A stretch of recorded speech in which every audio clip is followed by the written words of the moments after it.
Evening. NNP, good evening. St. Patrick's. Well, I hope you called somebody. I have a lot of things to tell you, but not yet. Hold on. We're doing the thing in order. My name is Roland Bowler, if you don't know me. But before I tell you whoever else is here and why we are here, I want to invite, where is the lady I want to invite? Where she disappeared to? Maybe she was right in front. Miss Murray, are you still here? And you see, the DJ just playing call somebody, you know. But you see, he didn't tell them to answer.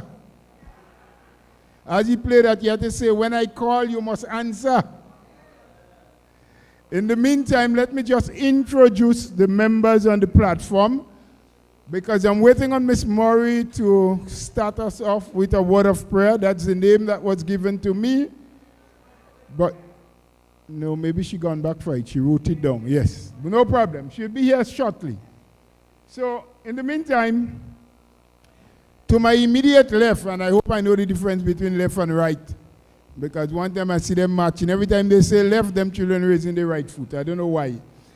So we have one of our youthful people within the party, and of course the deputy political lead for St. Patrick's East, St. Patrick's West, Mr. Gilani Gleen. So let's just make a little noise for him, a little round of applause. We have a royal woman at the middle, somebody I think all of you know that deserves no introduction, Dr. Clarice Modeste scoring. And of course, fairly new, but well known too. He's been around since the last election. No, man, call the man in the proper name now. What bello? Mr. Victor Phillip, please. Miss Murray, are you ready? So, Miss Murray is back. She had a private prayer, and now she will come and pray publicly so that we can start. Thank you, Miss Murray. Please.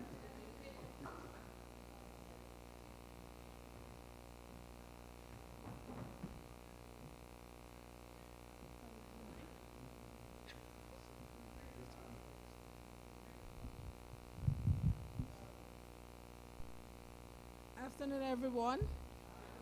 Could we please stand for prayer?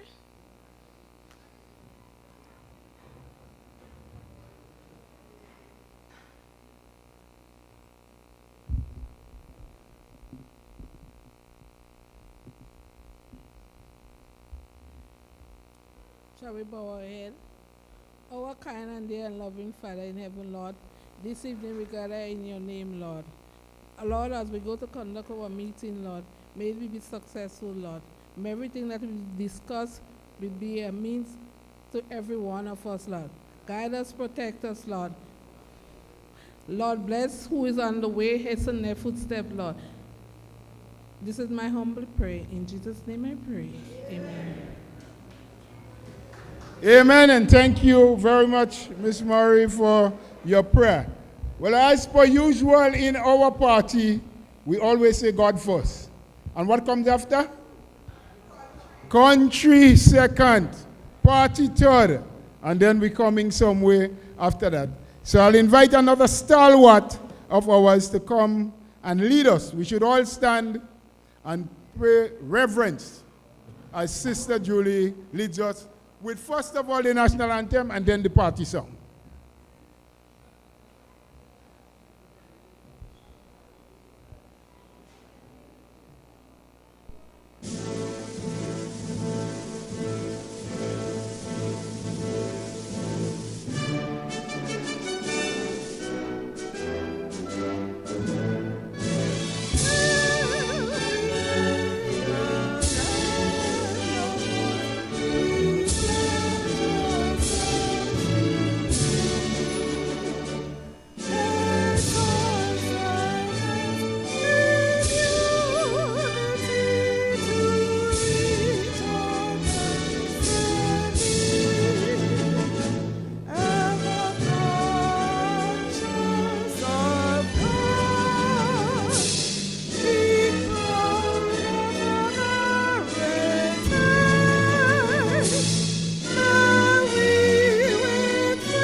faithful I will be.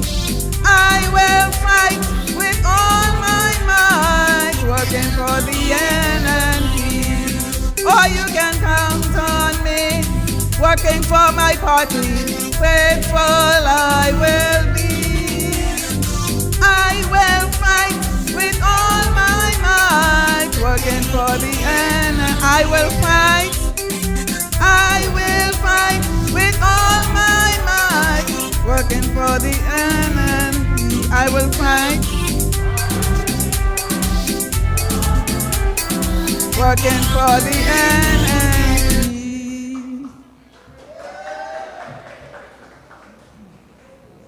Well, thank you very much, our dear sister Julie, and thank you, NNP people in St. Patrick's West.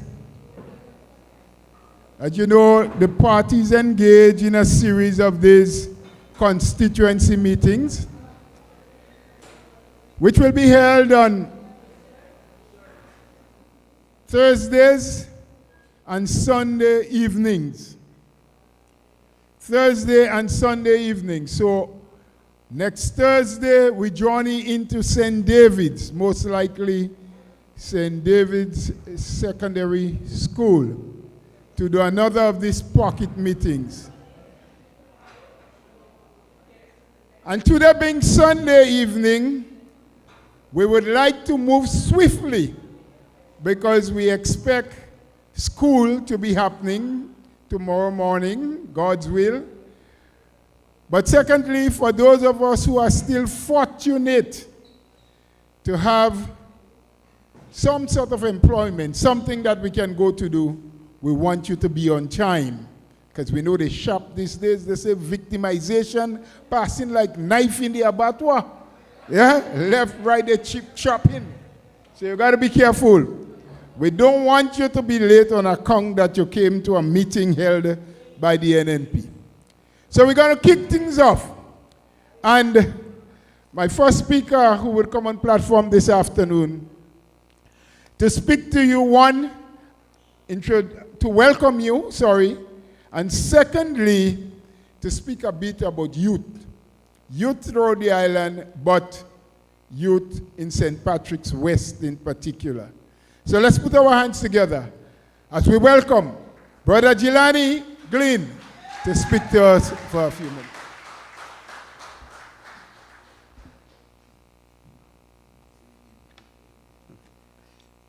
Very special good evening. Thank you, Mr. Chairman. Good evening, NNP.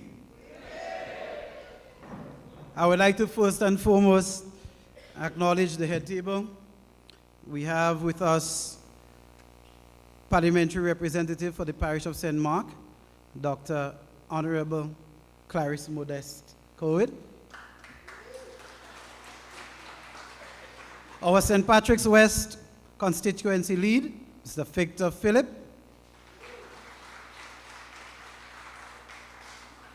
And I know that we have other speakers on their way, and I welcome them in their absence.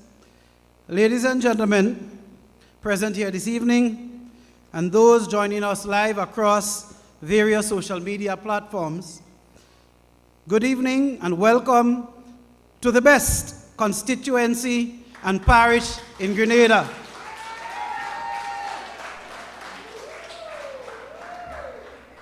I am truly honored to address you this evening and would like to thank our National Executive for placing their confidence in me. Ladies and gentlemen, friends, brothers, sisters, NNPites, please lend me your attention for the next few minutes as I engage you as a fellow parishioner on my assessment of life in our community over the past 2.5 years under the stewardship of an NDC government from a youth perspective. What were we promised? We were promised that agriculture and food security would be a priority, with several programs and initiatives listed for the Mount Rule estate. However, 2.5 years later, the only change at Mount Rule estate are the supervisors and the dry season and rainy season. There has been no increase in productivity, no new programs to diversify or mechanize productivity, and not even the bucket truck the Prime Minister mentioned to pick a few mangoes along the roadside. There are no programs for our young men and women who want to get into agriculture. No livestock or poultry rearing, no plant propagation programs to assist the young farmers in the St. Patrick's area. Instead, we have only received nice words and sweet talk, while the prices for fruits and vegetables and meat skyrocket at our local markets. Our young farmers deserve better, and our consumers must demand it. We were assured that healthcare services in the parish would be enhanced. However, 2.5 years later, we are still faced with the same challenges. Our health centers are under-resourced, and many of our residents have traveled a long distance to the General Hospital to receive adequate medical care. And even whilst there, they are often faced with insufficient medication and an overwhelmed staff. Promises of new equipment, better facilities, and better services have not materialized, leaving us to wonder, should a late-night emergency occur in St. Patrick's West, what are the odds of survival for the patient or the unborn child and its mother? The NDC government pledged to invest in education and youth development programs. Yet we have seen little to no progress in that area. Our schools are still in need of repairs. Hopefully, MacDonald College can open its main hall by Christmas. There are still limited opportunities for our young people to engage in meaningful extracurricular activities. The promised scholarships and training programs have not been delivered, leaving our youth with without the support they need to succeed. And if you are thinking about the Empower program, well, they met that there, and of course, is a brainchild of the NNP. Ask yourselves, what have the representatives of St. Patrick's East and West done to empower our young people? Get them off the block and employed. What training programs have they organized to make our young people more employable? What initiatives have they taken to organize, motivate, support, and provide alternatives to young people looking for opportunities? Not only throughout Grenada, but right here in St. Patrick. Where are they when the parish youth needs their help? Nowhere to be found. Young persons, I urge you, stay prayed up. Put your trust in God, and next election, remember, which government gave you the Imani program, Empower program, Project Reach at the Majesty's Prison, Project Fly, Project Hope, amongst others? And which administration seemed streamlined and downsized the Imani program, lied to you about permanent employment and salary increases, and chose to increase their own salary twice by several thousands of dollars each time before even lifting a finger to assist you in chasing your own dreams? The NDC government promised to boost economic growth, and create jobs for our young people. However, the reality that unemployment remains high amongst them, and acts of violence and sex crimes among our young males in particular have been on the steady increase. The promised investments in tourism, agriculture, and other key sectors have not been realized, leaving our economy stagnant. As a matter of fact, it is still famously protested in the name of ecological preservation and conservation. Livera Hotel, like the Six Sense Hotel, that were heavily condemned by the NDC government, that is now providing some employment for our youth right here in St. Patrick's. And trust me, there is more to come once the doors are ready to open. Thank God for the vision of the new National Party. So as youngsters, we should ask ourselves, what type of representation should we expect? Folks, please stand and welcome our political leader, Dr. the Right Honorable Keith Claudius Mitchell. Somebody wave your hands and give him praise. Say, we can't sit down, sit down, sit down, sit down. We can't sit down. No, we can't sit down, sit down, sit down, sit down. We can't sit down. No matter what you say, we can't sit down, sit down, sit down, sit down. We can't sit down. No, we can't sit down, sit down, sit down, sit down. We can't sit down, sit down.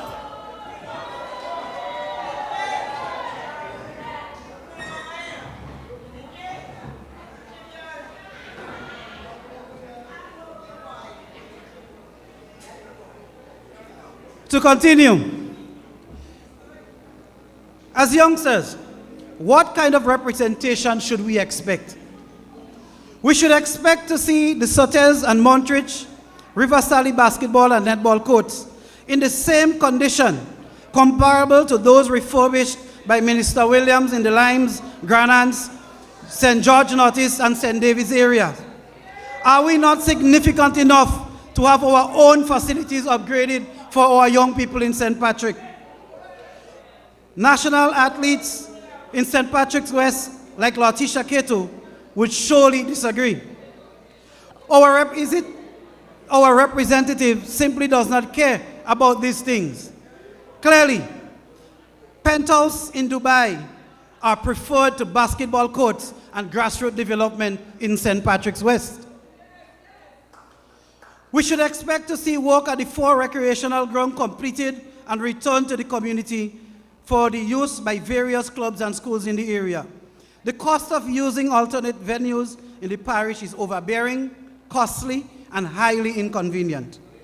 We should expect to see the Nation Builders Wash program rolled out in St. Patrick as it has been in St. David and South St. George. Our children deserve their dignity and a safer, more environmentally friendly way of disposing their bathwater and excrements. We should be making outdoor toilets and bathroom facilities a thing of the past and not apply to line the pockets of party loyalists. Our youth in St. Patrick's can build toilet facilities too. Most importantly, we should see and expect to see our representatives amongst us regularly, helping us to deal with the challenges we face daily. One cannot claim to be a government of the people, for the people, and by the people when you are never amongst the people. If you don't know the people, how can you understand their plight? And how can you understand our young people when you are always absent? To represent us, you must first know us and be present amongst us. As I conclude, please permit me to say this to you, the youth of St. Patrick. I want to encourage you. You must not give up. You must continue to provide hope and show resilience and speak up for the voiceless in our communities. NNPites, do not take the shortcomings of this government for granted. We must do the required political work. Register our young people who are now capable, are now of voting age. Speak to them in our families. Get them to join our village groups, our women's arm and youth arm. Help them to understand why the new National Party has always been and will continue to be the best alternative for leadership and delivering government for the youth of Grenada. St. Patrick's West, we are no exception. We can't sit down. Our people, our nation cannot afford another ill-managed 5 years under this NDC government. Stay strong, my brothers and sisters. Be of one accord. Demand better for yourself and your country. It is clear that the promises made by the NDC government to our youth has not been fulfilled. They deserve better. They deserve a government that will deliver on its commitments and work tirelessly to improve the lives and of all residents in St. Patrick's. Let us continue to hold them accountable and strive for the progress and development that our youth, elderly, working class, vulnerable, and constituency deserves. I thank you for your attention. Let us continue to work together and build a brighter future.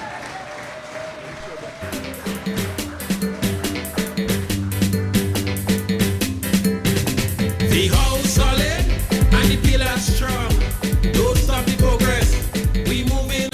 Yes, Mr. DJ, thank you very much. That was Brother Gleen, Gilani Gleen for you.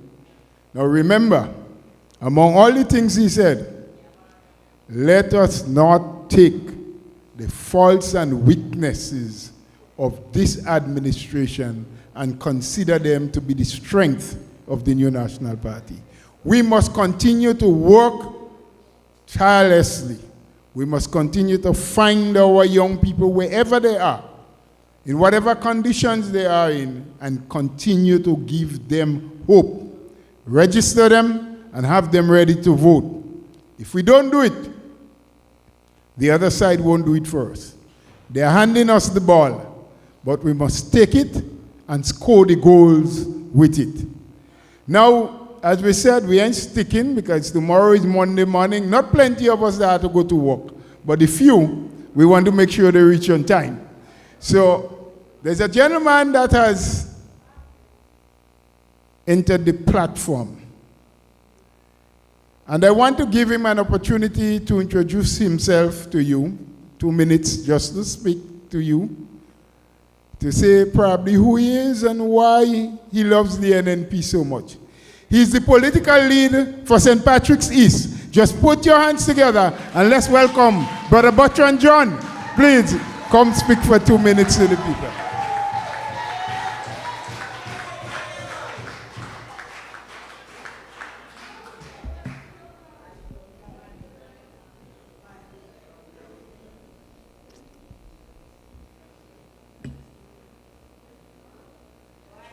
Good night to the head table. Good night to everyone in the audience. I don't think you people know how thrilled I am to see you tonight. Trust me, I am feeling very happy, and you should give yourself a round of applause.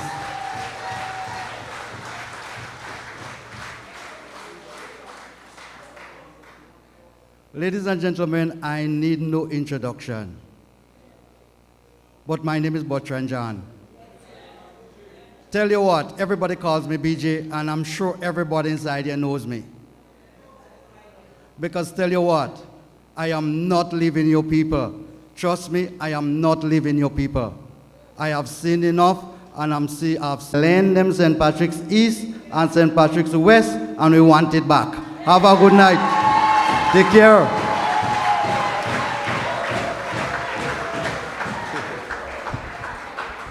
Old people say, when you borrow, you're bound to pay.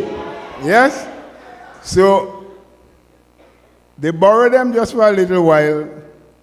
They ain't invest in it right. So make them pay with a high penalty or interest. Beat them bad in the one to come. But we had to work for it. And we keep on working. NNP, we on the move. We on the move. And don't allow anyone or anything to stop us now. And that is what the next speaker said. He said they put some bad things in his way the last time. He tripped on some of them, he fell, but now he's up. And he's stronger than before.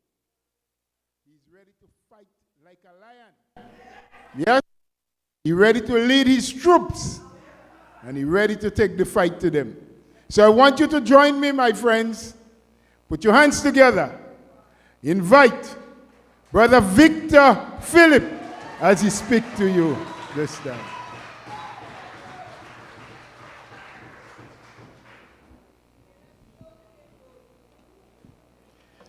Good night. I like this crowd. We have the vibes and we have to keep the vibes going. Welcome to St. Patrick's West. I'll say it again, my colleague said, but I'm welcoming you. We like to have strangers to come around, and we come around for one common purposes. At the same time, I would like to say good night to the head table, the political leader, Deputy Political Leader, St. Patrick's West, Brother Butran John, thank you very much for joining us.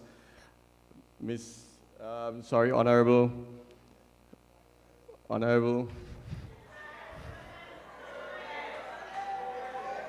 You see, the way she's smiling at me, that she's just making me, you know what I mean? Clarice Modeste. And my brother, Dwight, you know, the strong man, the good liar, and our chairperson, Brother Bowler. And everybody that sacrificed to be here tonight, thank you very much. We know that, as Mr. Bowler said, that most persons may have work in the morning, but sometimes we do have to make these sacrifices. First of all, I would like to thank the St. Patrick's team, management team. I would like to officially thank them for all the hard work they had been doing. As you know, after you lost an election, it's not an easy thing to get over. Anybody get over disappointment easily, they're not ready for success. Because you have to feel the pain of failing. And by failing, you should understand what you need to do. You need to relook at yourself, relook at your strategy, and to come back and make sure you do better and to win. My name is Victor, and if you know English, the meaning of that is winner of council. So this is what we're doing, and together with the NNP, this is what we're going to be doing. I would also like to send thank you to the party. Because remember, we just went through an Hurricane Beryl, and the north was part of the island, or part of the tri-island state that got hit. And so therefore, there were a lot of people in need. And I must tell you personally, we got a lot of help from the party to make sure, they don't have nothing much, but to make sure that people get something and they can feel comfortable with. So as Brother Gilani said before, our task is easy. All we need to do, we know where we are, we know where we're supposed to be, so we just need to do the work. We would have differences, but you gotta be a man or be a woman and set differences aside. He also mentioned about the issues and the problems that we have in this country and we've seen every day. And I don't think anybody here like what is happening. So we have the only choice that we have to put things back into action is to make sure to do what we got to do and to throw them out. I would like to just take this moment. I did a little bit of research because I find sometimes these guys say things and they don't, I don't know. And they condemn the former Prime Minister and the former party in power for a lot of things that they do, especially because it was targeted significantly to the poor and the vulnerable people. They don't like that word, but it's okay. There are a lot of us are poor and vulnerable, and so therefore, the New National Party is the only party in Grenada that put an emphasis to make sure that they take care of the poor and vulnerable. So in my research, I will just give a few points because we can't stick too long. I looked at what could be done for small countries in developing in the rural areas. Because I'm not talking about St. George's. St. George's is Grenada, you could say. So we have to talk about fixing it, the rural area. And one of the first things that came up is improve agriculture practices. As everybody know, or those who are old enough to know, because I learned it from them, that St. Patrick's was one of the top producing countries when it talks about farming and nutmeg in the early times. And that's the people who had the gardens, this is what they used to do to send the children to school and to send them further on. Now, all of them is living in St. George's, running the country. But we thank them for that. Another one is access to technology. Then they talk about infrastructure development, microfinancing, and business support. Well, I think the other person is going to talk about this one, right? Ecotourism, right? They talk about education and skill development, community health initiatives, cultural preservation and promotion, and so on and so on. I just mentioned these few because you know what? All those that I mentioned here, the new national party in the era managing this country was making sure that they take care of those things.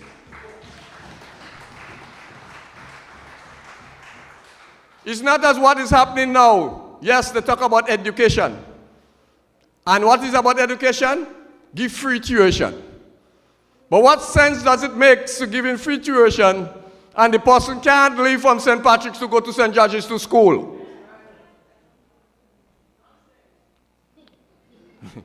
Is this the meaning of transformation? Well, it is, you know, because he's leaping so far. He's missing things along the way.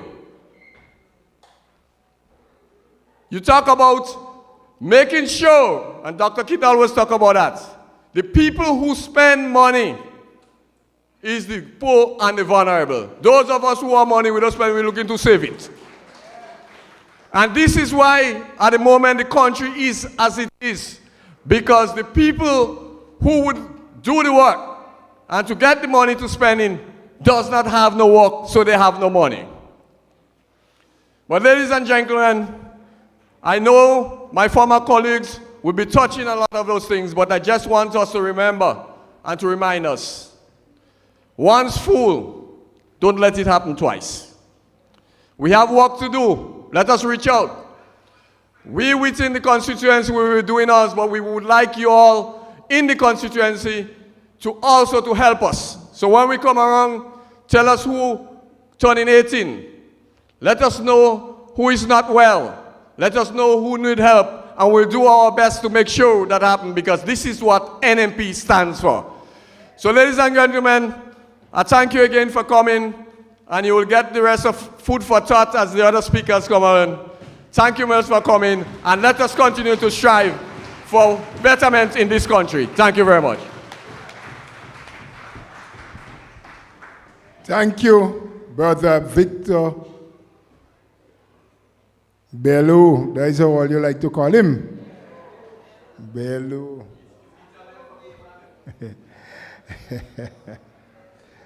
I wanted to tell you something about Bello, but I changed my mind. Because you see, I find NNP people sometimes they like too much thing. You know? So we will continue with the meeting because we want to run a good vibes here tonight. Yes, we want to run a good vibes, but we want to be serious. Because NDC think they could fool us. They think they could fool us.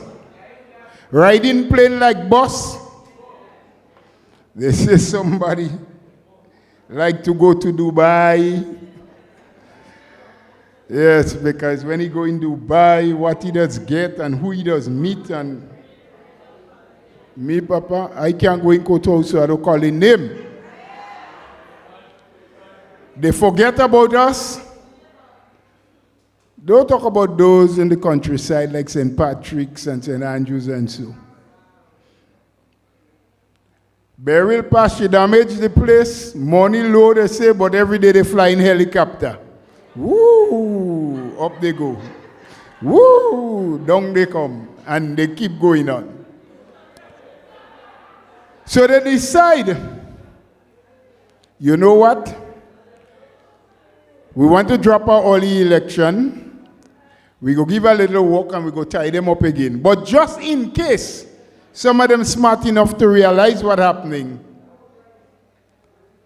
we go fix the voters list for them. A man tell me helping them do some work in a certain constituency on the voters list. You see a name, Cheng Wing. I say, well, you have people that are called so? He say, yes, Mr. Bowler, you have people that are called so. But they can't be Grenadian. I say, how you mean? He say, he see one name, he can't even call it. But that's the first name he ever see with Z, W, and X. So that name. I say, well, that person going in Czechoslovakia. But anyway, The long and short of it, I won't give all you all the details because there's another person on the platform that is qualified in that area. And he's going to explain to you why it is important for us to canvass our voters list. Yeah? When you see people have job title like movie director, I never know there is a film movie in Grenada. Because on the voters list, you have your name, you have your occupation and things like that. You have film directors. Well, anyway. Yes, we are Deputy Governor General, but that's all right, we know that. So put your hands together and let's invite a legal luminary, a man of the law, a member of the new National Party, Brother Dwight Hosford, to speak to us about electoral matters.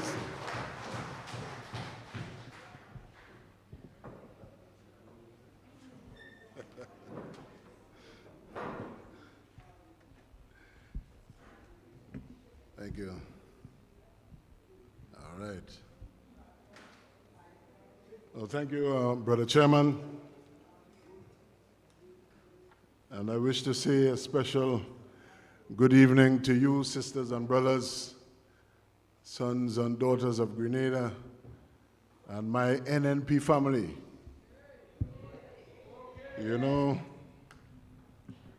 Before I say anything further, I think it is fitting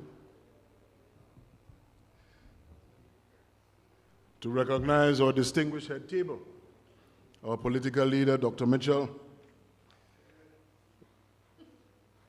one of our greatest stalwarts in the party, our standard bearer, Sister Clarice Modeste Cohen.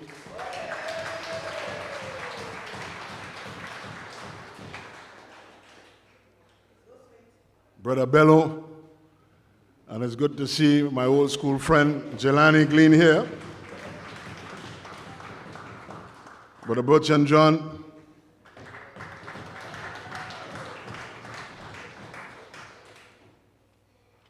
And always special thanks to our MC for the evening, our General Secretary, Brother Roland Bowler.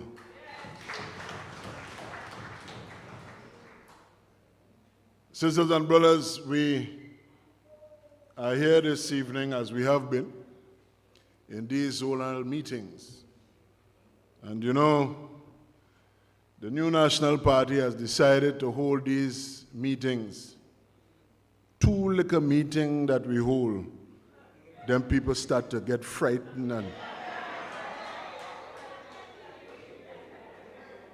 2 meetings we hold and the transformers transform, cussing one another and biting and saying they must fire this one and fire that one because they're afraid NNP return to office. Well, that is the very mission, because our mission, sisters and brothers, is to rescue this country from the situation that is in now. So we're not afraid. We're not afraid of the bickering on the airwaves, and you're going to see a lot more of that, They talk about transformation, you will see the transformers shift and change and shift until they disappear, because we want them to disappear.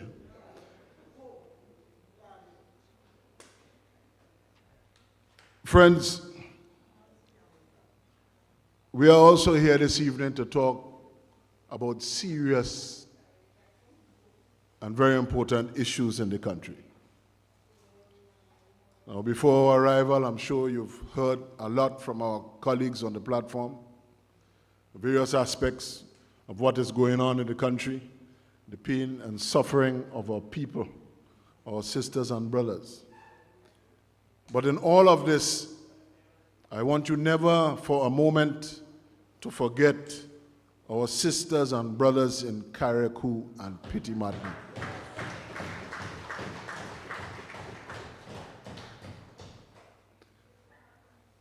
Because each of us as good Grenadians and patriots must not only remember them, but we must do our best, all that we can to help them. Because you see, you have a government that don't even want to do it. They don't know how to do it. All you're seeing is PR and stuntmen with mamagism and helicopter ride and clean-up show, and the people still suffering. Questions, serious questions are being asked in the parliament, and all kind of device and trick and stunts so that you don't get the answers. All kind of stunts to shut up the opposition. But that is not going to happen with the New National Party. Not going to happen. That is why we are coming to you and we are meeting with you, so that you will know what is going on in the country. They can't silence us. Never happen. So remember our sisters and brothers. They need our help, and continue to help them, as some of you I know have been doing. Now, Brother Bola mentioned some strange things that happening. Some names that coming out on the voters list. Some Chingwang.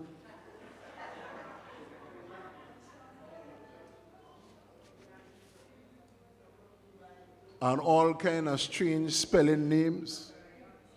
And all kind of strange people with occupation. What is it? Movie director. No, you laugh. I know it's funny, yeah? But it's a serious business. It highlights the importance of canvassing the voters list. Because now, sisters and brothers, more than ever, where you have an administration that is running scared, they know that they are losing support daily and rapidly inside of Grenada. And so they are turning to devices of bringing in diaspora people. And say, just when you come to Grenada for cannot, just register. When you land, just register. Knowing full well that is against the law. It is against the law. But desperate people will do desperate things. But the righteous will always do the right thing. And the New National Party will do the right thing. So, sisters and brothers, for the Chingwang and all these kind of strange names that you're picking up, we have a plan of action. We're going to do something about it. But it's important that you continue to scrutinize the voters list. Go through it with a fine-tuned comb. When you hear the addendum come out, sit down together and comb it through. Comb it through. Because, sisters and brothers, the importance of this is very real and very obvious. It is you, the people, that live in Grenada, that live in the constituencies, that must determine the kind of government that you have. Nobody should be determining that from you. Nobody should do that for you. You. That is your right, and that is your responsibility. And so, in the coming days and weeks as we have these meetings, we'll be emphasizing the importance of that. Of course, as we are beaming live, we're not going to elaborate the plan of action. I know they'd love to know that. But let them continue to cannibalize one another now and bite up one another because we're having meetings. We're going to continue to have more meetings. And we're going to continue to have bigger crowd. And we're going to be in their face. Don't worry about that. We're going to continue. But at the same time, we must continue to do our work. So while you're canvassing and you're looking to fish out those that they want to pad in to the list, these strange names and these foreigners, at the same time, you have a responsibility to talk to your children and grandchildren of voting age about what is going on in the country. You must reason with them. Because in as much as we are canvassing,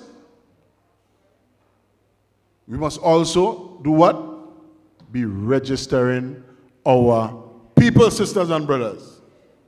Many of you in the NNP homes, you have children and grandchildren that have turned 18 and 19. And you're not engaging them. Sisters and brothers, this mission, this rescue mission, is not a one-way thing, you know.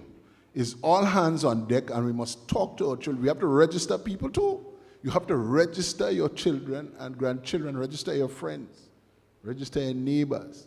We must engage every single one of us because we are going to do this rescue mission together, sisters and brothers. Now, before I leave you, I want to say something to you.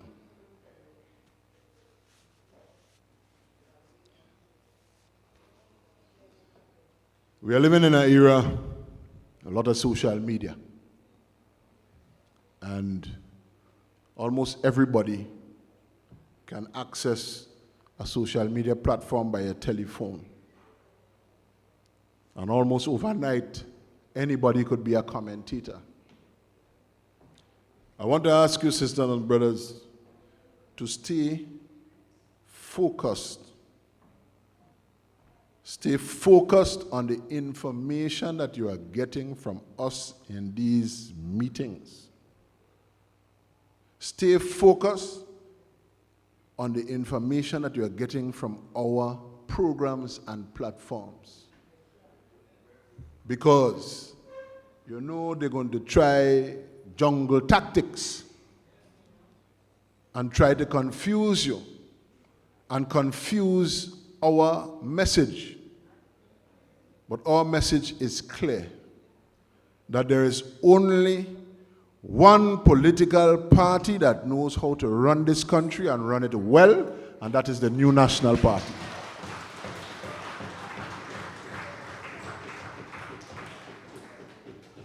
And so, sisters and brothers, hold fast and stand firm, because we are coming to the rescue as we have always been, and we will do this together. So let us stay firm, focus, canvass your list, register your children, register your grandchildren, and we are going to continue to the rescue, onward and upward. Long live. Thank you very much.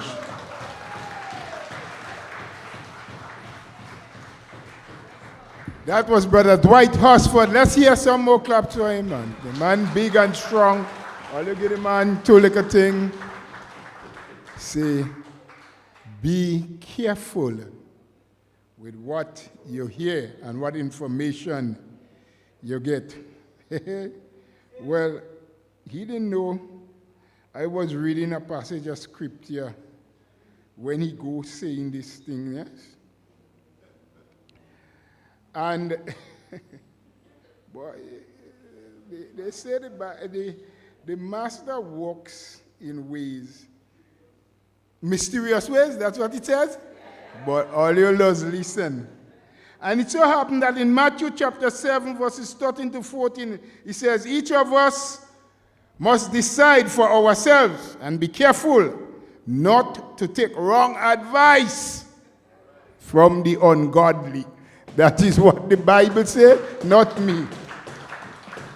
So my friends, we have to be careful. Listen carefully. The reason why we are being asked to canvass the list is not just to see the funny names and laugh and say, hey, you ain't see that name on the list? We need to be able to put a face to every name that is on the voters list for your polling division. Our parents used to tell us, leave people's business alone. I don't want you to interfere in people's business. But if you want to be in politics, if you want to be a real good NNP, and you want to hoot for NNP and make NNP victorious again, you have to fast to know who register in your PD, where they're living, where they're sleeping. You have to know if the men in your community does sleep in more than one house in the night. Not to go and tell other people, but to know when election morning, if you go and knock that door on the end day, you must know the next door you have to knock to get him to go and vote. But that is what it is, you know. That is politics. Don't use the information you have to create problem. We want a peaceful society. So don't go and tell the other person the other place you know they don't sleep. Keep that to yourself. just to catch up with them on election morning. So let's do the work and do it seriously, my friends. I just want to recognize in our midst 2 of our executive members that I see here with us tonight. Maybe there are others standing on the outskirts because there are as much people on the outside as there are inside. The place is a bit warm. So I want just stand and take a bow, Brother Winston Garaway. We are happy to have you with us. And also, we have Brother Nimrod Oliver. Please, take a bow. So that was the 2 male, but we have a female too, you know. We have a female. And you could sing for her, you know. She never get weary yet. Sister Cheryl, she never get weary yet. She never get wet. She's always on board. Always on board. And you know what?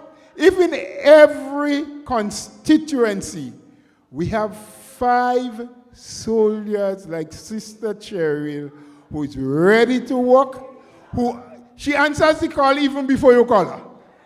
That is how interested she is. Yes?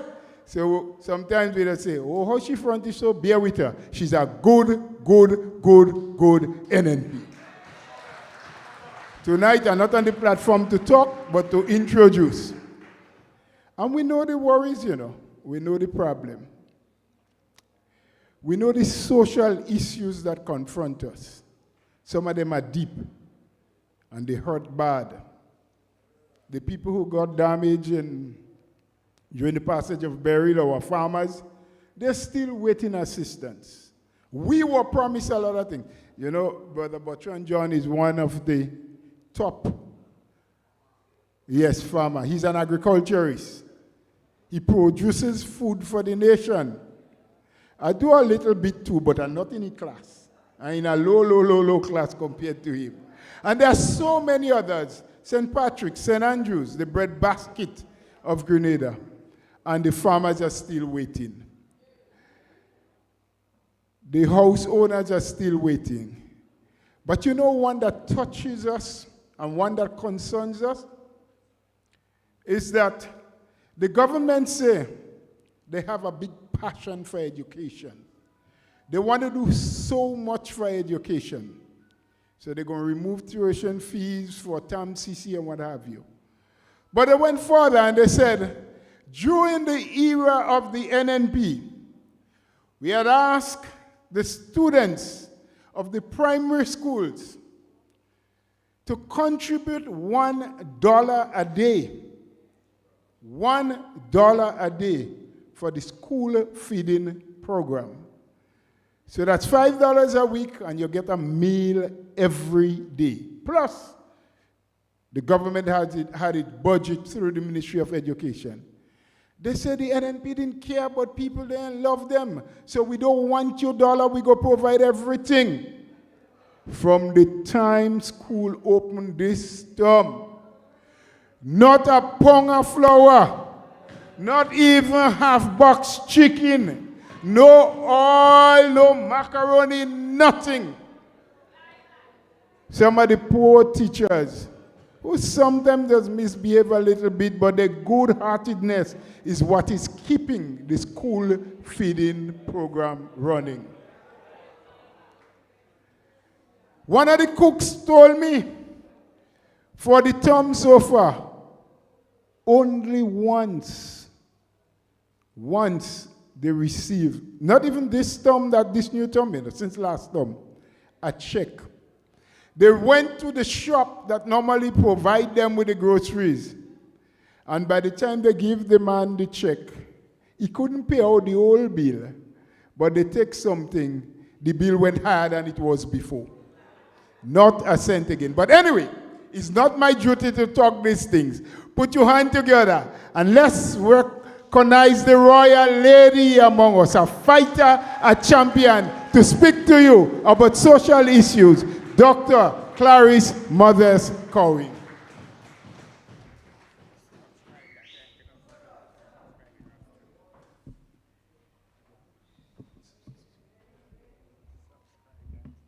So, NNPites?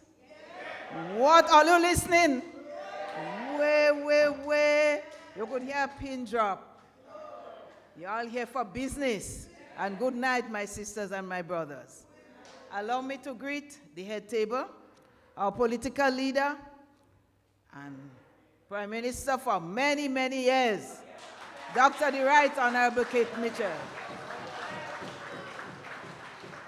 The man that knows how to lead us out of trouble. How to rescue Grenada. And we're here. I want to greet our chairman, General Secretary, Brother Roland Bowler. He's always honorable. Brother Roland Bowler. Brother Dwight Hosford, right next to him. Brother Gilani Gleen of St. Patrick West. Brother Victor Phillip of St. Patrick West. And also Brother BJ of St. Patrick. I always just forget what the B and the J stand for, but and everybody calls him BJ. Butran John from St. Patrick East. It's good to have a head table looking good and a head table with good people on it as well. Not just looking good. We're not here for looks, brothers and sisters. We hear about the business of the nation. To tell you what you may not know, but most of it is just to remind you what you don't know. And I hope that some NDC, hardcores they may be, are listening tonight. I also hope that some who made a mistake with their hand and put the X in the wrong place, they're listening tonight as well. Because we have a message. We are the voice of the people of Grenada, Carriacou, and Petit Martinique, brothers and sisters. And we are ready to rescue Grenada, Carriacou, and Petit Martinique. So I hope they are listening. And I want to remind them and tell them on Facebook, just deal with the truth. Forget Dr. Modeste, hear how it is. Because what they below the hair and the mouth and the ears, that is more important, brothers and sisters. Let us talk about issues. Let us talk about the matters. The issues that matter to the people of Grenada, Carriacou, and Petit Martinique. I am here to do my share, brothers and sisters. And let's get that rescue train rolling already. We want it to roll faster because I don't know how long. I hear Brother Bola talking about 5. I don't know how long we could take that, brothers and sisters. The rescue mission is here. So, brothers and sisters, social services, welfare, as we call.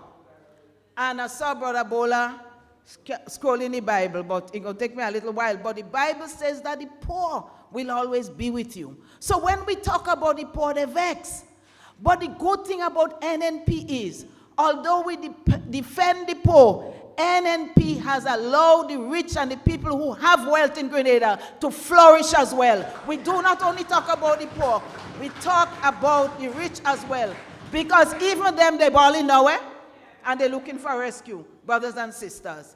But my work tonight is to talk about the social services. So just bear with me. Brothers and sisters, the seed.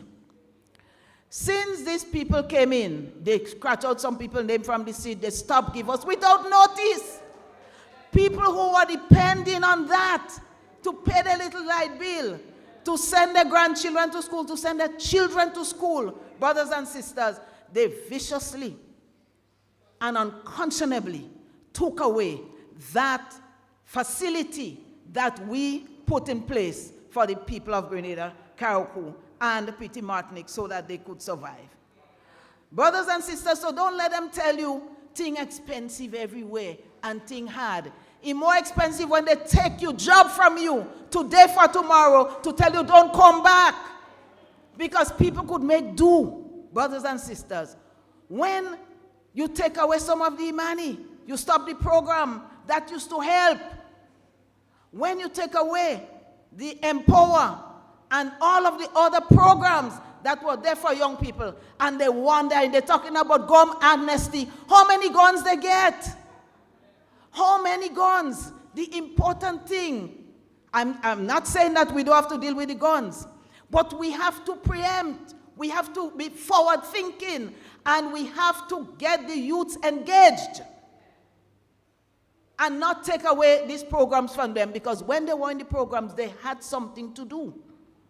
But you take away all from him. And I know other speakers spoke about it, so I wouldn't go too long into that. But what I'm saying is, some of the people under the seed program, they got the money after COVID.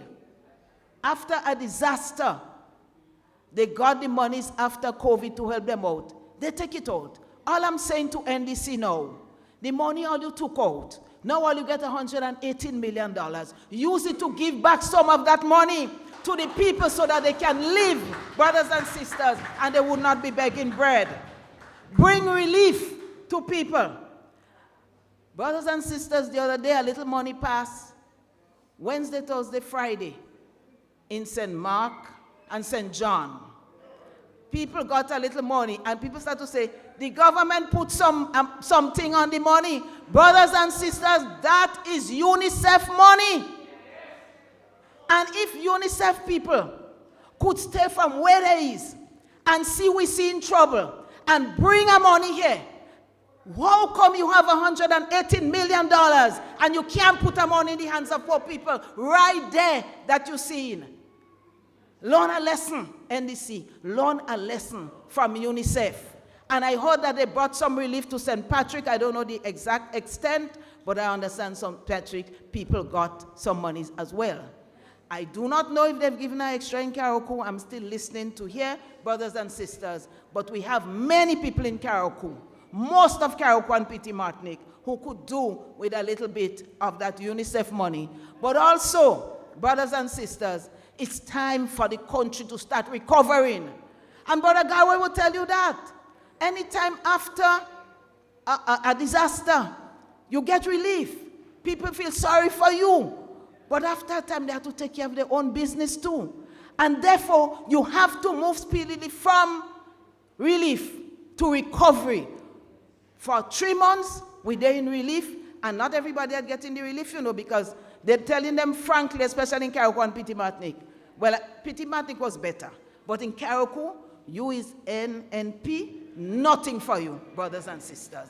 They take everything for themselves, and I want to remind them, we all are taxpayers. We are entitled. We have a right to whatever is going out through the taxpayers' dollars in this country, brothers and sisters. Brothers and sisters, the government needs to step in and make contributions now of the money, because they pass it in Parliament. Only big money you hear in passing in Parliament. But some of the money spending, it's just that it's not going into the hands of the bona fide victims of Hurricane Beryl. The money spending.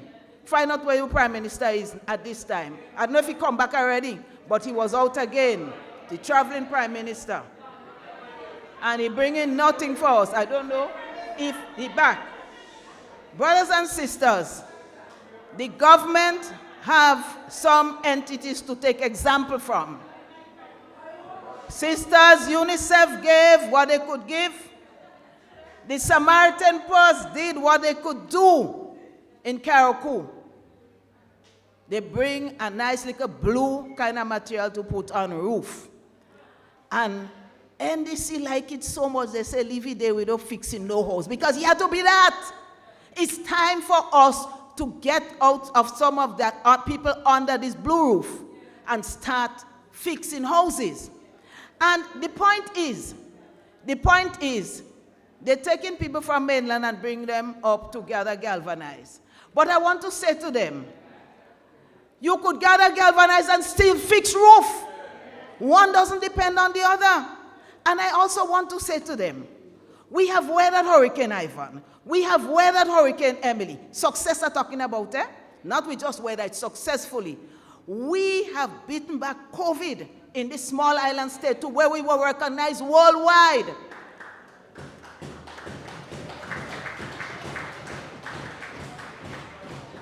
Brothers and sisters, what I'm saying is, the examples are right here and there. Put the reins back in our hands. Give it up if you can't rule the country. And let us show you the example. Pass the reins on it is time. The people are suffering. So brothers and sisters, they take away the seed. As you know, they took away too the voucher. Because we only hearing people get voucher, they get farm, they pull it out, and they send it back in. But when I ask somebody, you know, kind of frontline NNP, I'd say, don't get at all, and they need it. One set of people get it. No, and I know some people still waiting on it.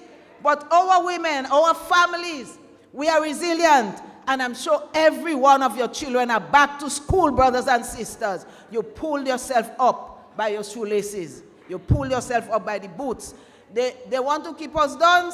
They won't keep us down. They want to keep us silent. They could never keep us silent, brothers and sisters. Not as long as we have this parliament, brothers and sisters. We will do what we have to do.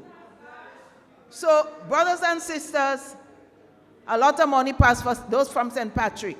A lot of money passed for St. Patrick. How many 100 houses? How many things for farmers? Farmers don't get in nothing. Fishermen don't get in nothing. I saw big money and I asked them for, not a big money, a little money for fishermen. And I said to them, I asked them in Parliament, that money could help fishermen who lost their boats and all of that to recover. They tell me no, it's to put a little change in fishermen's hand and to get the boats to the docks. So then talking at the dry dock. So then talking about the money to fix the boat. Just get the boat there. And that is all. So that fishermen could beg you. That is what they want. Fishermen could beg them for the money. But the money doesn't belong to them. That $118 million belongs to the people of Grenada, Carriacou, and Petit Martinique. Farmers bawling.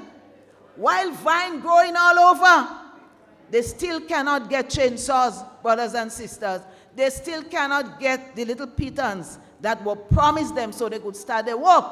So when they give them, when the little rainy season over and they can't plant nothing, what they plant in January, February, March, right on to June in the dry season, they can't plant nothing. Because while some of our farmers do have irrigation, the mountain farmers with the cocoa and the nutmeg cannot afford the irrigation. Sometimes there's not a source of water near to them. They plant a lot in the rainy season, and that is not happening. Our farmers bawling, brothers and sisters. But money spending, well, way spending is not for the people who are suffering in Grenada, Carriacou, and Petit Martinique. We said this was a time to use that money and give more fortnights to the people. Yet you cut down the fortnight, and every fortnight is the same set of people going. So the money does spreading. Once one household have people in all different jobs. Every morning they're on the street. And when I say one household, it's just an example, you know, but you have different households where everybody in the household walking. And you have some household where one person walking, and you call that person on the 30th of the month. Or if the month has 31 days, the 31 of the month. The 31 of the month.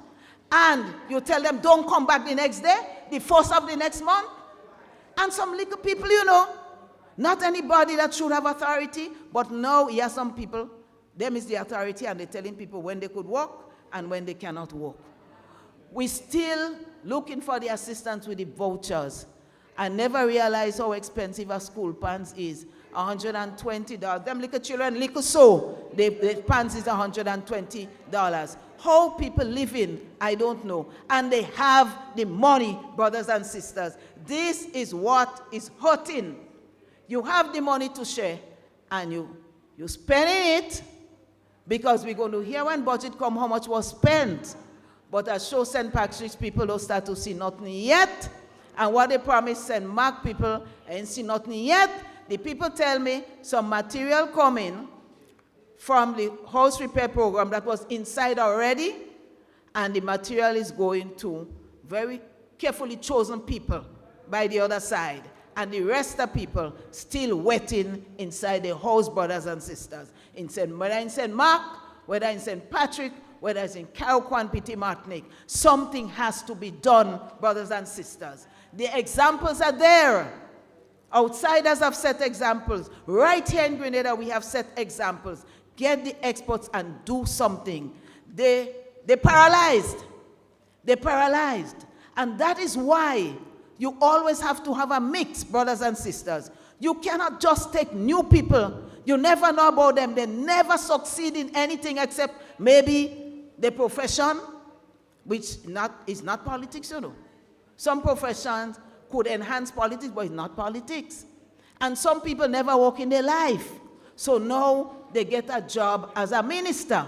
Not me that says people that tell me they never work. I don't know. But the point is, if you never succeed anywhere, how you come and succeed? So we had made a mistake. Those who made a mistake, you have to fix it. And those who supported the NDC, use the example of the United States. Some of the Republicans, because they cannot take what is happening within the Republican Party, they said this time they're voting for the Democrats. Brothers and sisters, vote for the present. Vote for the future. Vote for your welfare, the money they took from you. Vote for the school feeding program that they're not giving the children, brothers and sisters. Vote for your fortnight because you have a right. Vote so that we can get rid of these imposters who call themselves politicians, and vote for the true bona fide people who are going to rescue Grenada. We are ready, and that is our message. And those of you who are lagging behind, get ready and listen well to what Brother Hosford said. That voters list. You jump in the bus and we're happy to see you. And it have some people from St. Mark, they're always there. St. Mark, I'm happy to see you. Rallying, and those outside, you are there. Dr. Dubois from St. Mark, put up your hand. The point is, we are realizing what is happening. What has happened. And you're listening to the authentic messages. Brother Sheldon, I want to big him up for his programs. The Prince, the principal, Brother James, I want to big him up. There's a lady doing an excellent job, Sister Jenny. I don't know what color she is or what, and I don't care. The truth shall make us free. When they bring the messages, the mosquito man, I didn't hear him for a while, but I hear he's back on track. And all those who use their voices to speak for you, support their programs. You have little thing that say where you could support and how to support, right? Because we do not have chainsaw to sell. We do not have a lot of things we could advertise that we're selling. So support these programs, brothers and sisters. We love you, and we're ready anytime they're ready, brothers and sisters, to rescue.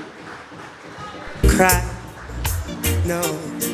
I know everyone can relate to when they find a special. The royal lady. Let's give her another round of applause.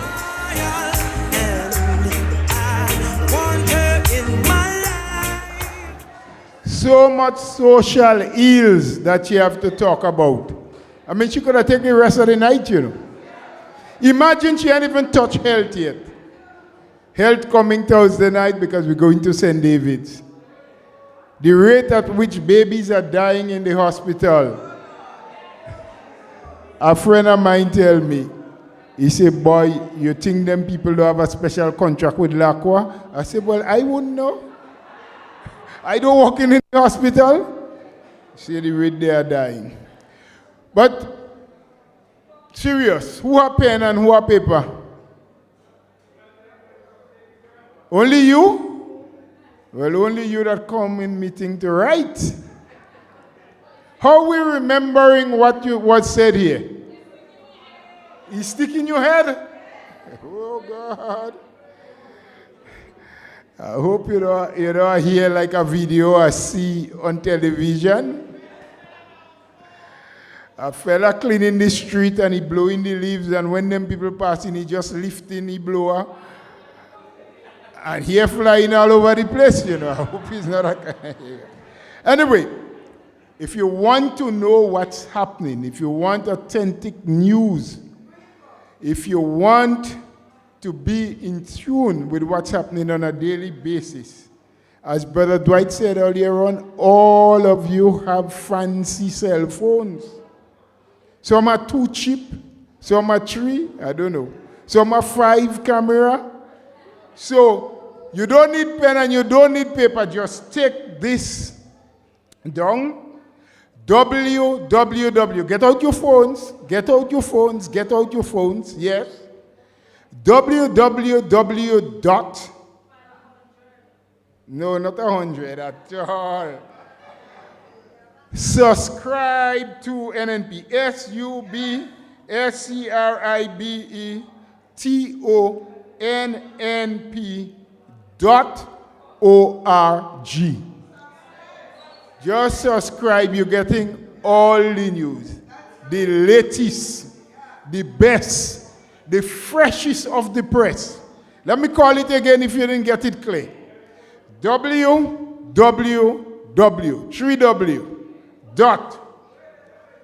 With that train moving, you know. That's why we say check the voters list. We can't wait for long. That train moving. You ready now? You ready? www. Yes? And everything else I'm spelling to you is like one word. SUBSCRIBETONNP dot and then org.org. Yes? Subscribe to that and you'll get it. So keep on coming, keep on listening because we're going live on several programs. We are on the, what they call it? The World Wide Web. We're right there. And we keep things going. So, friends, we're moving. I say only 5 people inside here to go to work in the morning. Everybody else unemployed. But we don't want 5 more to lose their work. So we want to finish quickly. We're moving on. Now, as a party, we always are interested in growth. Do the history, do the research. There has been no other party in this country to have transformed it as quickly and in the way the new National Party has done it. We invest in infrastructure. We invest in people. We grew the economy. We created jobs. NNP has always been to the rescue every single time there's been a disaster in this country. And keeping with that, as a party we decided growth must continue. New people must evolve. We must see fresh faces and things have to change. So we got a nice, decent young lady who said, put up her hand, she said, I'm willing. Sister Amanda Japal. And so she got the freedom and the opportunity to chair a few meetings. Every minute my phone ringing, Bola, we hear doc make you go by. I said, which doc? Dr. Mitchell. I said, well, I never know Dr. Mitchell does make anybody go. Well, how you chair in meeting again? He put you on the back burner. I said, well, I'm getting old. I have to take my time to boil. You know, on a slow burner, the back burner. But I want to declare tonight, I wasn't sent home. I wasn't fired. I ain't put on no burner. As a matter of fact, I ain't even on the stove.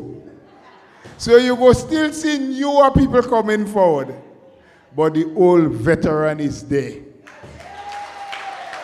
And so I want you to put your hand together and welcome a veteran in his own right. A man for all season. A man that is here with you. Dr. Keith Mitchell. Somebody wave your hands and give it praise. Say, you can't sit down, sit down, sit down, sit down. You can't sit down. Sit down, sit down, sit down, sit down. Sit down.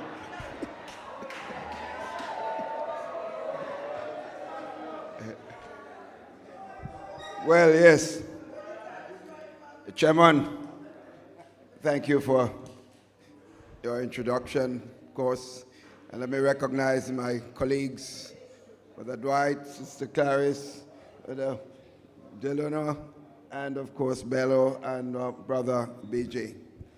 And all my sisters and brothers, Dr. Dubois, Gawe, Nimrod, Cheryl, all of you sisters and brothers, the soldiers of the New National Party, I want to thank you for your presence here this evening. We are on a march. We are on a march to rescue our country. And we're doing this because not about ourselves. We are concerned about the future, our children and grandchildren's future. Because this is what it's all about. The state where things are today, if we allow this thing to go on too long, it's going to be very difficult for the future of our children and grandchildren. So we must be very serious about this. Friends, I've been around in this politics for a while, as you know, but I've never seen a government with such callousness, with such level of spite, hate, vindictiveness, corruption that you can never imagine, and selfishness. That is almost the language, the adjective you can use to describe what we have in government today. In fact, I wonder where this is a government. I don't know it's a government. All I know is they're using taxpayers' money, but it don't represent the people. Because a government, when elected, friends, is supposed to take care of all the people of the country. That is what the government is supposed to do. A government not supposed to say, you are NNP, you are NDC, you mustn't get bread, this one mustn't get food. No, a government can't do this. The government's philosophy must how you help to lift people in the country. Lift people up. In other words, sisters and brothers, government makes policies. And I'm talking about the New National Party when it's in government. And that's what government's supposed to do. Initiate programs and policies that every citizen and groups of persons in the country can feel that they have a chance to move upwards. That's the government fundamental philosophy. So if I'm a teacher, I must feel the government policy is such that I have opportunity to improve myself and my family and my country. If I'm a businessman, I must feel so. If I'm a sportsman, I must feel the policies of the government to lift sporting activities in the country.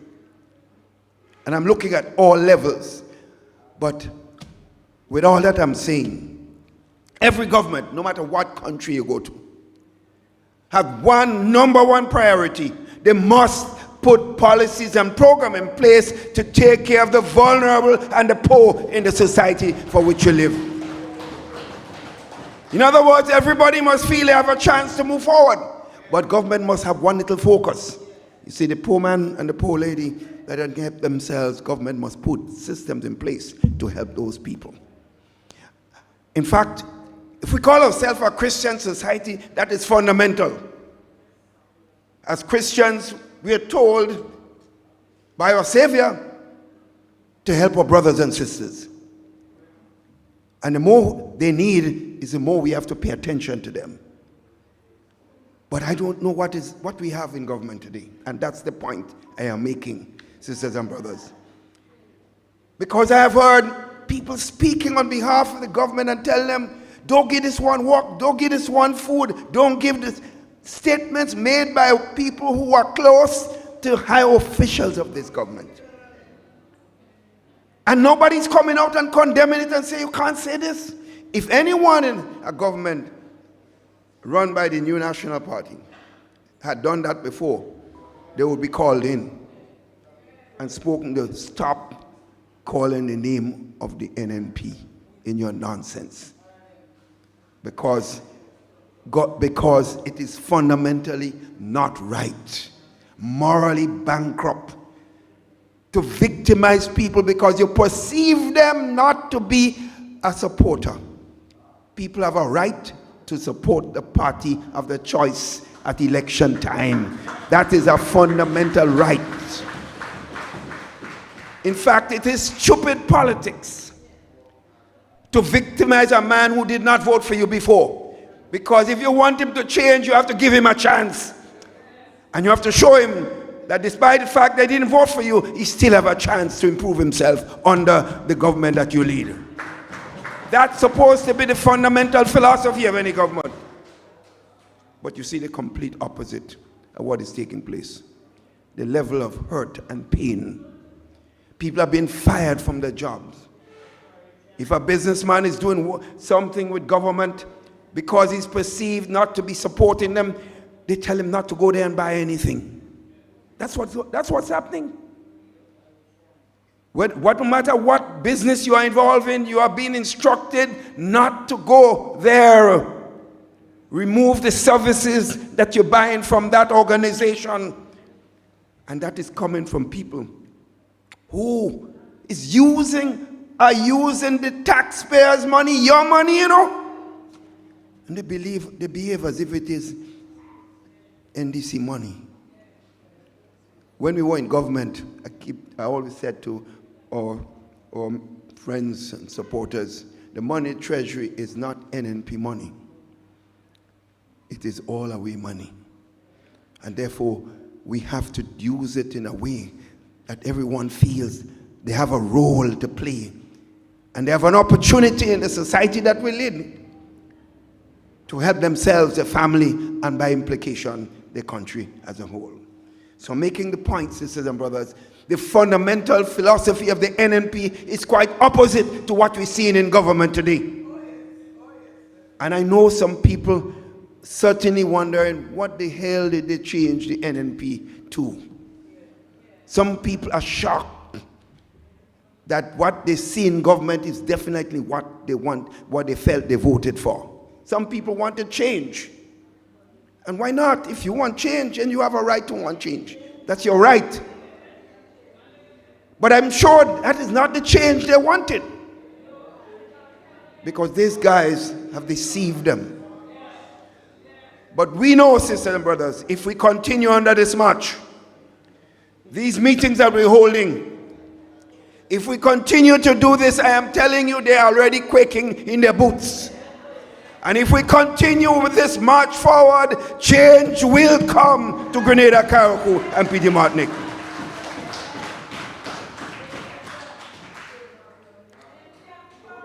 They are brutalizing the public service. A lot of public servants who voted for this government, they are in shock. They call in the names of ministers of the NNP government today and saying this minister would have never done this and this minister would have never done this. Because what they've seen today, they have never seen it before. Friends, we know that the public servants are supposed to serve the people of the country. So we know the people of the country come from different political organizations. But what you're doing, you are transferring people without any excuse, no kind of policy in place. Sending people in different positions, promoting some without any idea, a qualification of what they are supposed to do. Nothing, no criteria for those decisions at all. But that is a medicine for chaos and for destruction in your country. So we have a public service that is demoralized. I'm sure you know this. You could feel the sense when you're asked to go to public servants' offices and you see that you hardly could get services today. Why you think people are hardly getting paid on time today? Why you think so? Because a lot of the competent public servants have been pushed aside. And people are promoted because of the perception that they support a political organization. That is a medicine for chaos. And that is what we're seeing. The police force, sisters and brothers, the police force is a demoralized institution today. I know a number of police officers who are hard-working police officers who want to serve their country, irrespective of which political party is in office. But when they see the nonsense taking place, a lot of them are retiring and some are just waiting for the time to get out. That this is what is happening. And when your police force, who is supposed to protect the country, protect each of us, when they are demoralized, your security are being jeopardized. Understand this, friends. When your police force, your police officers feel a sense that those in authority do not care and they are making decisions based on politics. They have situations that have been reported to me where decisions are taken to send a police officer to a certain place to work, and a politician say, I don't want him here. And the man can't go, or the woman can't go. Politician, during our period in government, no minister of a new national party government could go and instruct the commissioner of police to take a decision based on politics. Because if that is reported to me, that politician would be spoken to seriously to stop it. But that is what is happening in our country. And that's what worries me in our community. We're dividing our country. We have a country being divided today, putting people against each other when you should be bringing people together to build a country. You're doing everything to divide them. And you as the leaders are supposed to be uniting people. Instead of that, you're doing everything to cause people to go apart. My friends, you wonder why you see a project started today and it can't finish? You know that? We have a project in Molyneux today. It started about 6 months before the NMP was in office. When they won the election in 2022, a certain minister who probably hardly have a certificate, O-level certificate, says the project going to finish in December of 2022. December 22 came, December 23 came, December 24 coming soon, and maybe it's the next one they're talking about. But you know what is happening? While this is happening, millions and millions of dollars that should go to you, the people, to help you to improve your lives, are being wasted on one project. And that is the story of several projects around the country. Many projects that were started under the new National Party's government, not one of them today is completed.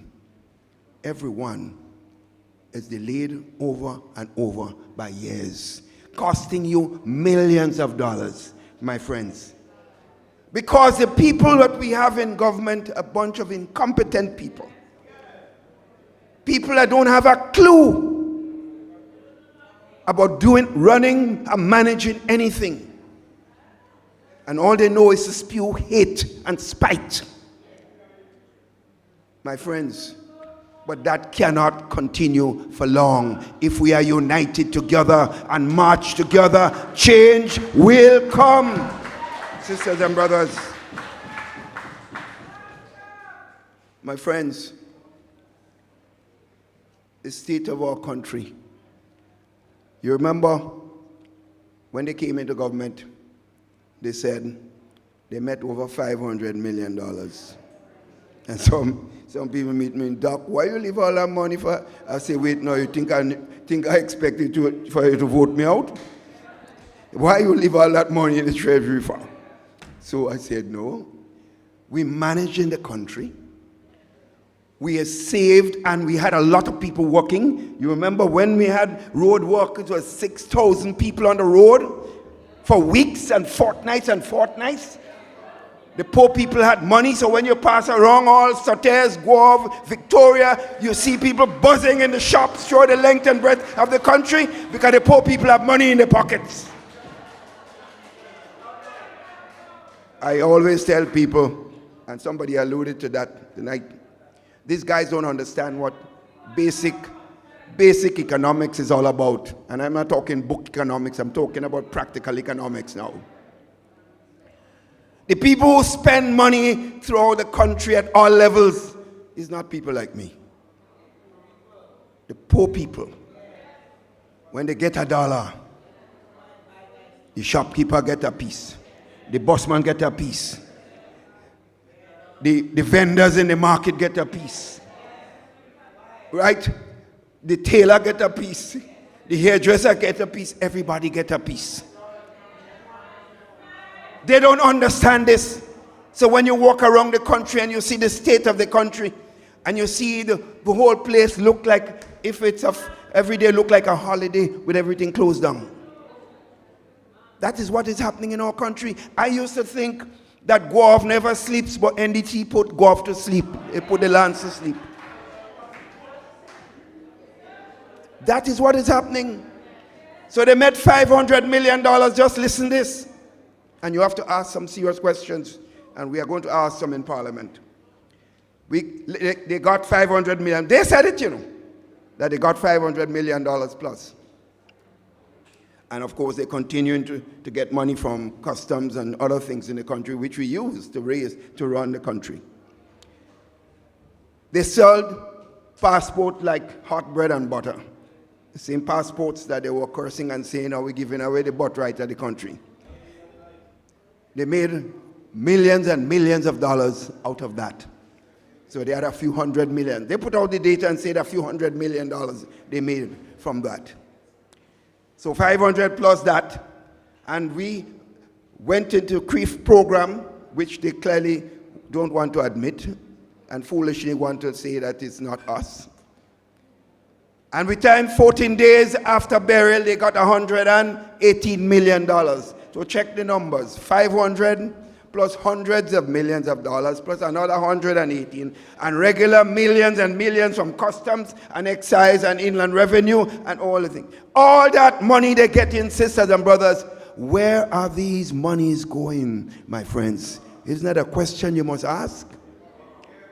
Isn't that a question you must ask? Where are these monies going? My friends, they are enjoying themselves at the expense of the taxpayers of the country. So we have to ask some serious questions, my friend. But compare that. Your economy, the country's economy is based on what people do in the country. Whether it's the farmers, the teachers, whether it's a road worker, it's the productive capacity of the country. People doing things and the country moving forward. And government is supposed to be like a catalyst, pushing things forward, helping people to keep doing more and more. My friends, but they walk into government and the first thing they do, I believe this government seems to have a real special thing for poor people. Every single action they take is how to hurt the poorest of the poor. The first thing the men did in the first budget was what? To put VAT on sugar. Put VAT on sugar. And here the rationale for it. VAT sugar will encourage diabetes. Well, anything you do too much in, you're going to cause you problems. If you eat too much food, no matter what type, you're going to have a problem. So sugar is a necessity for everybody, but you use the right quantity that you need. But you're going to tax it. I could pay for it, and many of people in the country pay for it, but the poor man who has no job, who have nothing, and has to take care of his children, he has to buy it at the same tax price. So who are you hurting the most? The poor. and they put tax on water. Oh my God, water, you know. So if a fella don't like to bathe now, you encourage him not to bathe.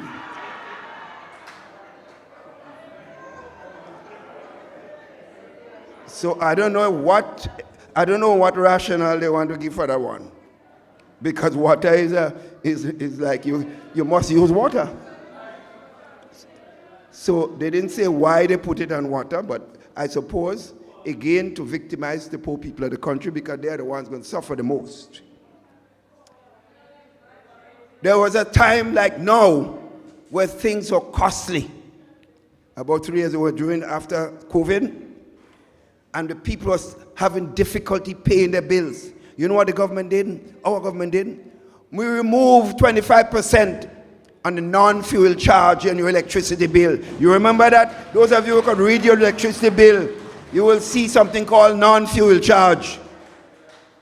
But what we did, we took 25% out of it and said, we take out that.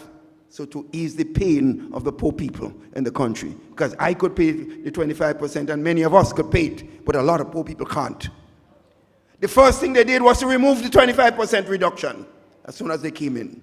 So tell me, who you hurting the most again? The poor and the vulnerable. You're not hurting Keith Mitchell. You're not hurting people like me.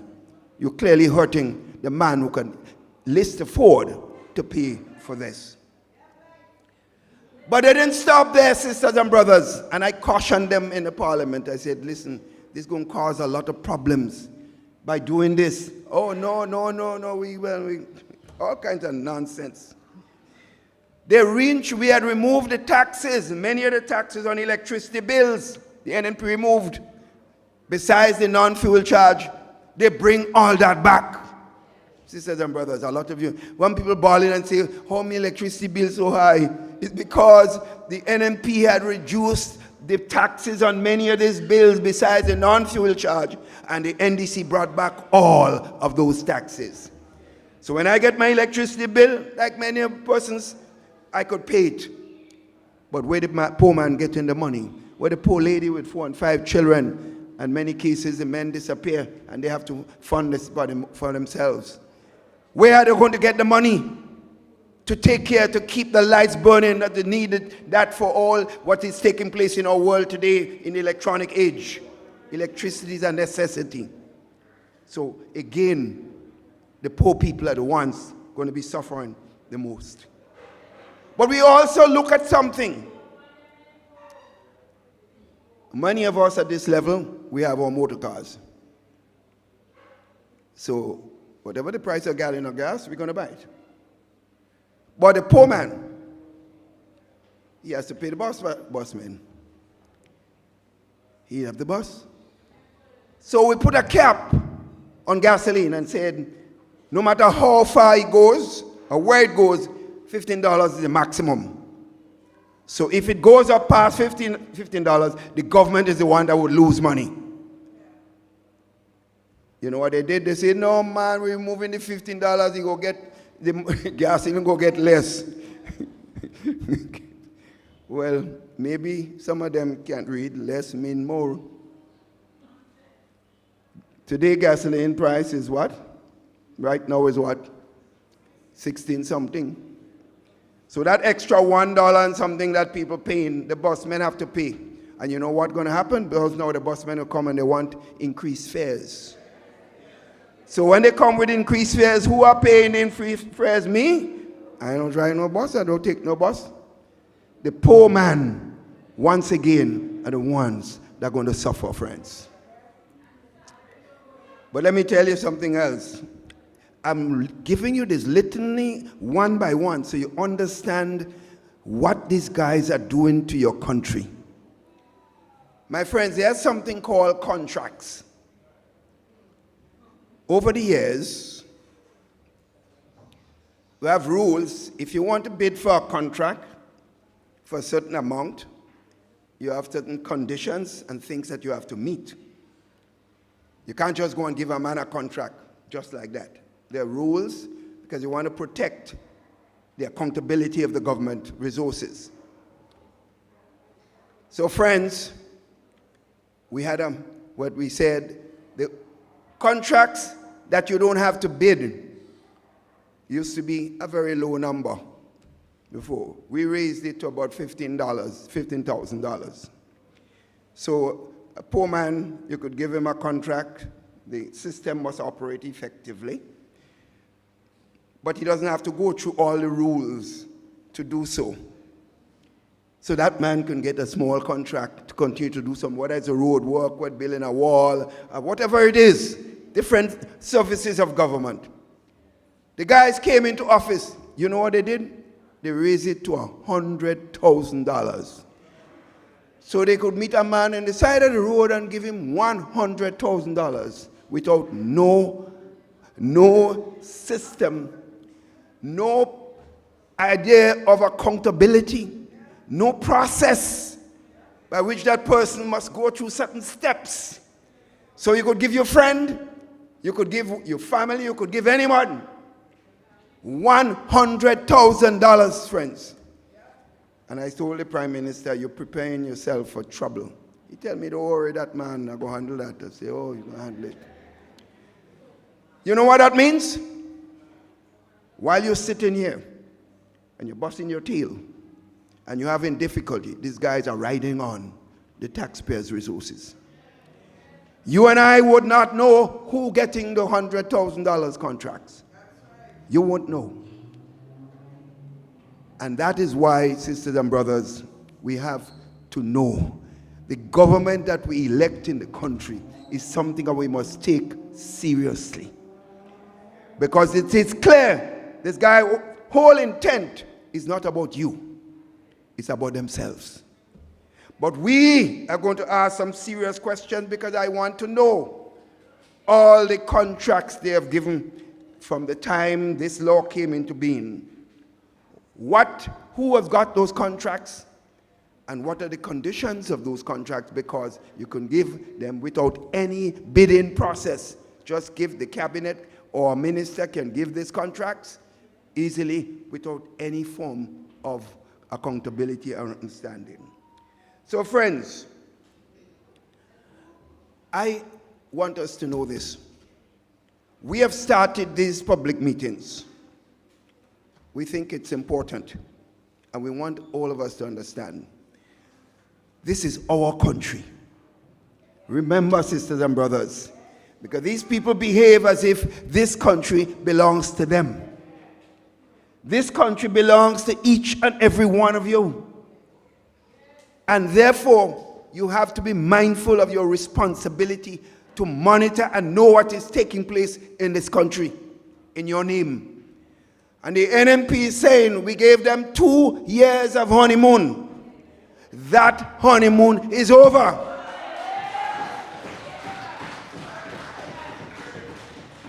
That honeymoon is over, sisters and brothers.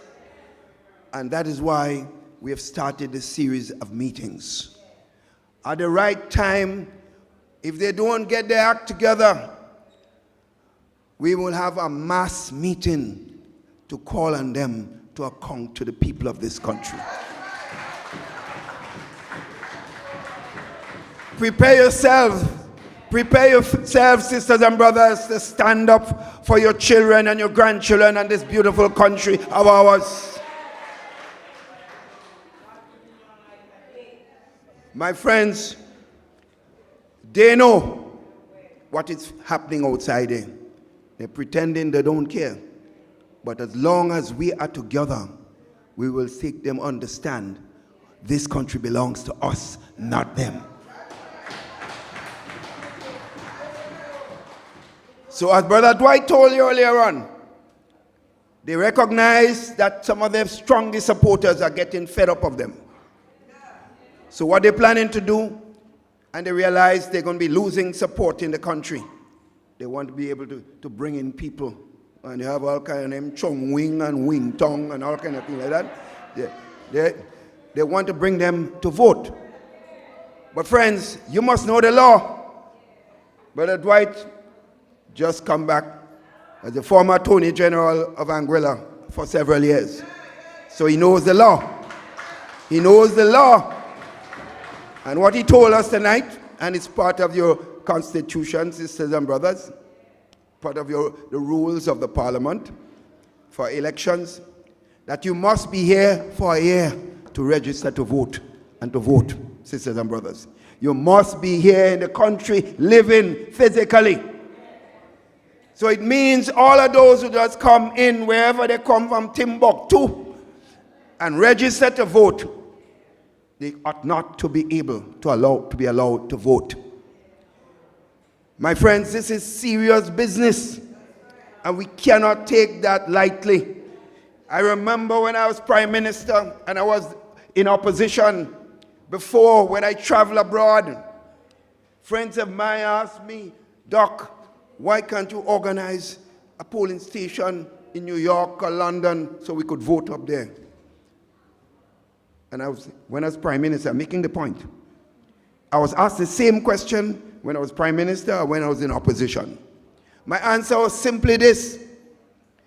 If I want to steal an election and I'm Prime Minister, I will say yes to you. Because then we'll make sure we know who we bring in to register, who will be in New York in charge of the polling station or wherever, who coming home to vote, just like that. But I asked them, I said, is it fair for me to be in Grenada? The government that I lead is maybe not doing well, and the people are tired of that government and they want change because they're not happy with how we govern in the country. Is it right for me to bring people from outside to impose that governance on the people while they sit in not happy with the government of the day? I say, in conscience, I will not be able to do it. The same answer I gave to them when I was in opposition. Because you see, the NMP is a party that stands for certain principles, fundamental principles and rights. It's not about being in power. If you are in power and you're hurting people, your conscience must be hurting you if you care about people. I am not in government, but I am a happy man, a man at peace with myself. So being in government and knowing that I cheat to be in government, I will be unhappy. And that is what the difference between the New National Party and the present government, that they do not care. The people you see on the platform here tonight, sisters and brothers, as I close, are people who stand for what is right for your country. You out here tonight, and the boards of people who are in the audience outside here, standing for what is right for your country. So let us stand together. Let us work together, sisters and brothers. Let us unite together to save Grenada, Carriacou, and Petite Martinique. Good night, and I love every single one of you. Thank you, and take care. Let's go. Thank you, Dr. Mitchell. Just before you leave, we'd like to pray, that's one, but just that two housekeeping matters. Don't forget, this Thursday, we go to St. David's, most likely the Westall Secondary School, as the series of meetings continue, and we'll keep you up to date. But most important, there are many of you as party members who have always been wondering and questioning, when would the party have convention? Because some people say, oh, NNP ain't go have. The first step to get into convention will be General Council, which will be held next Sunday. It was first proposed for the Hermitage Government School, but due to space, size, and lack of air condition, it has now moved to the Trade Center. So next Sunday, organize your buses, organize your people, Trade Center for General Council. So we want to thank every single one of you from whichever part. The people of St. Patrick's, you have had your say. We are moving, the train is rolling. Thank you very much. Let's just stand. Let's just stand for a closing prayer as we ask for God's guidance and mercy. Father God, we want to thank you for taking us here safely. We thank you for all our speakers. We thank you for all our people. We thank you, O God, for the peace that we have had throughout this meeting. Let this message resonate with our people and the people throughout Grenada, Carrick, and Petite Martinique. As we live at this moment, O God, we ask you to continue with your guidance and protection. Give us traveling mercies, and may we live to see this country be delivered from the hands of those who are destroying it. These mercies we ask in your name, O God. Amen. Thank you. Get home safe, everyone. Take good care. Let's go. Call them. Wake them. Tell them. We voting and free again. Call them. Wake them. Tell them. Go out there and call somebody. Wake somebody. Tell somebody. Knock on the door by somebody. And when you say, call somebody. Wake somebody. Tell them we voting in NP election day. Go out there and call somebody. Wake somebody. Tell somebody. Knock on the door by somebody. Yeah. Call somebody. Wake somebody. Tell them we voting in NP election day.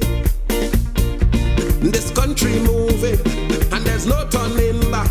So let's keep it going, cause we on the right track.